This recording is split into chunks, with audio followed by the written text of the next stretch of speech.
प्यारे दर्शकों, आप सभी का हमारे चैनल में स्वागत है। धर्म से जुड़ी वीडियो देखने के लिए हमारे चैनल को सब्सक्राइब और लाइक करें। धन्यवाद। प्यारे दर्शकों, अगर आपने वीडियो का इससे पहला भाग नहीं देखा तो इस चैनल पर जाकर देखें। धन्यवाद। हम यह दुआ करते हैं कि प्यारे दर्शकों के ऊपर वाहिगुरु कृपा करे। सभी प्रेम से बोलो वाहिगुरु। जोधराय और सलेम शाह को वरदान तथा कांगड़ से कूच। जब कुछ दिन निवास करके गुरुजी कांगड़ से तैयार हुए तो जोधराय की स्त्री ने हाथ जोड़कर नम्रता सहित गुरुजी से पूछा कि महाराज, आप फिर हमें कब दर्शन देंगे? गुरुजी ने तब वचन किया, हम जब दशम चोला धारण करेंगे तब आपके घर में आएंगे और आपकी संतान को निहाल करेंगे। तुम्हारे वंश में बेहद सुख रहेगा और आप राज्य सुख भोगोगे। दूसरे दिन गुरुजी ने कांगड़ से तैयारी करके नगारा बजवा दिया। भाई जोधराय, सलेम शाह, भाई साधु रूपा और नगर के अन्य लोगों ने गुरुजी को बड़े आदर सहित विदा किया। गुरुजी अपने सिख सैनिकों सहित यहाँ से चलकर पहिगाव गुजरवाल जिला लुधियाना पहुँचे। गांव के चौधरी ने आप जी की बड़ी सेवा की, परंतु जब भाई बिधि चंद ने उसके द्वारा गुरुजी के लिए बाज मांगा तो उसने अपना बाज देने से इनकार कर दिया। बाद में जब बाज बीमार होकर मरने को हुआ तो वे बाज को गुरुजी के पास ले आए और कहा, महाराज, आप समर्थ हो, मेरी भूल बख्शो और बाज को संभाल लो। अब यह आप ही का है।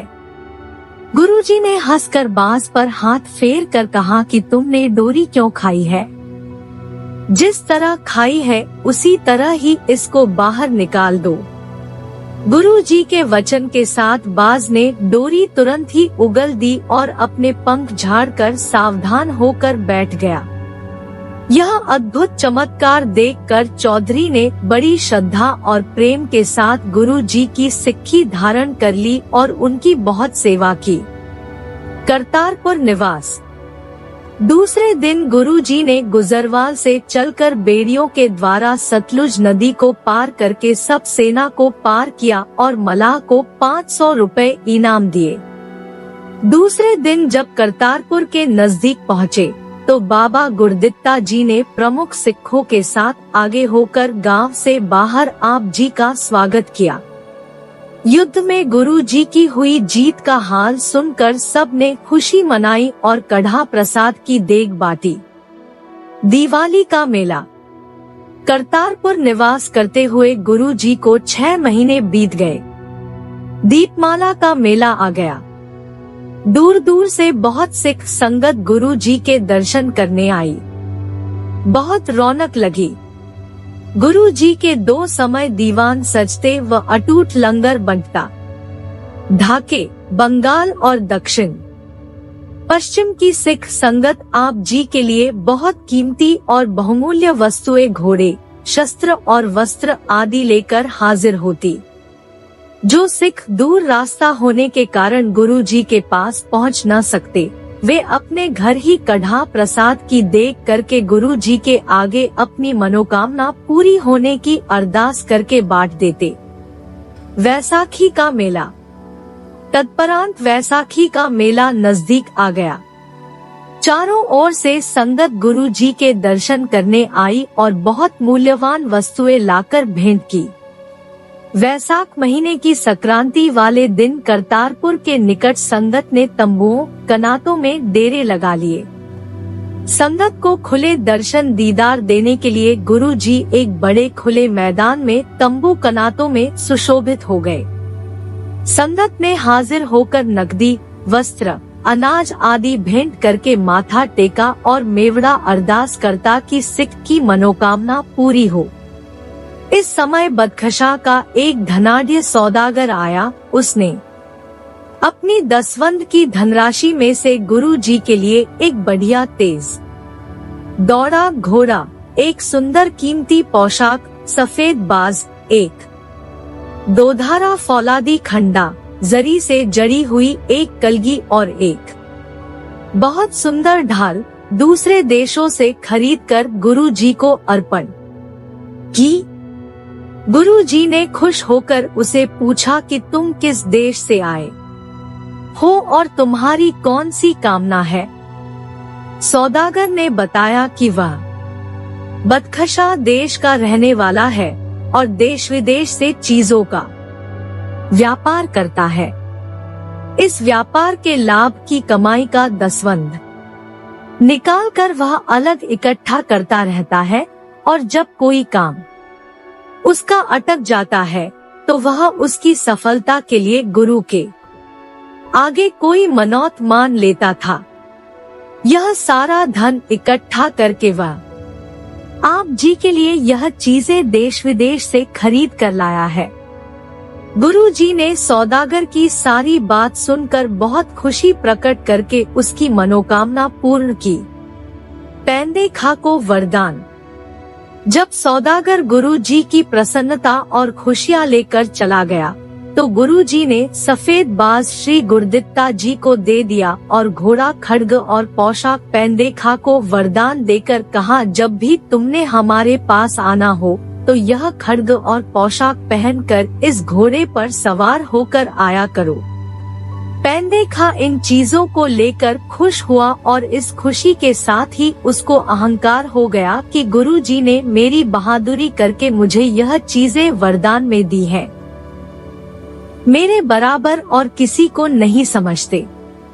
पैंदे खा के दामाद ने गुरु जी का बाज पकड़ लेना गुरु जी के द्वारा दी गई चीजों को लेकर जब पैंदे खा घर पहुंचा तो उसके दामाद असमान खा ने यह तीनों चीजें घोड़ा खड्ग और पोशाक जबरदस्ती संभाल ली। बाद में एक दिन श्री गुरुदित्ता जी सफेद बाज लेकर शिकार खेलने गए और छोहे मीर गांव के पास एक सुरखाप के पीछे उसको छोड़ा। बाज भूलकर असमान खा की तरफ चला गया। वह इसे पकड़कर घर ले आया।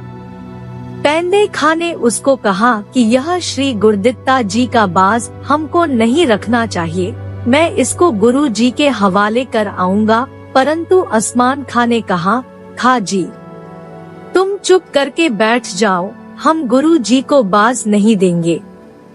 अगर गुरु हमको बहुत ही तंग करेगा तो मैं यह बाज शाहजहां को भेंट कर दूंगा। पै खा की बेईमानी। उधर गुरुजी के मीर शिकारी भी बाज ढूंढते हुए इधर आ गए और उन्होंने पैंदे खा को पूछा कि गुरुजी का सफेद बाज इधर तो नहीं आया। पैंदे खा ने अपनी स्त्री और दामाद के डर से नहीं कह दिया कि इधर गुरुजी का कोई बाज नहीं आया। मीर शिकारियों ने वापस आकर गुरुजी को बताया कि हमको बाज की खबर पैंदे खा के घर मिली है, परंतु वह इनकार कर गया कि मेरे घर गुरुजी का बाज नहीं है। गुरुजी ने उसी समय ही अपना एक सेवक भेजकर पैंदे खा को बुलाकर पूछा कि हमारे शिकारी कहते हैं कि हमारा बाज उड़कर तेरे गांव चला गया है। पैंदे खा ने कहा, तुम्हारे आदमियों के सामने ही मैं सारे गांव में ढोल पिटवा कर पूछा था, परंतु किसी के घर भी बाज नहीं मिला और मैं क्या कर सकता था। मुझे आपके चरणों की सौगंध है, मैं झूठ नहीं बोलता। पै खा के घर से गुरुजी ने बाज आदि चीजें मंगवा कर उसको अपने द्वारा निकाल देना। जब पैंदे खा झूठी सौगंध भी खा गया और कुछ तुनक के साथ भी गुरुजी के आगे बोला तो गुरुजी ने भाई विधिचंद को पीछे हटाकर कहा कि इसको हम यहाँ ही रोके रखते हैं, तुम अभी दोपहर के समय ही इसके घर जाकर बाज ले आओ।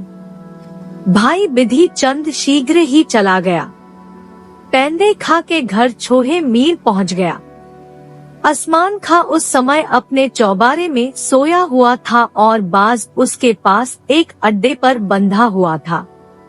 गुरुजी की बख्शी पोशाक और खड्ग एक खूंटी पर लटक रही थी।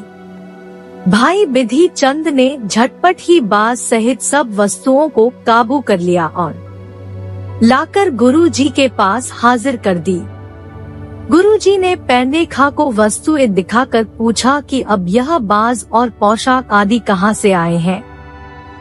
तुम नमक हराम हो, तुझे धिक्कार है। अब तुम हमारे पास रहने के योग्य नहीं रहे, तुम यहाँ से चले जाओ। अगला भाग देखने के लिए चैनल को सब्सक्राइब और लाइक करें। धन्यवाद।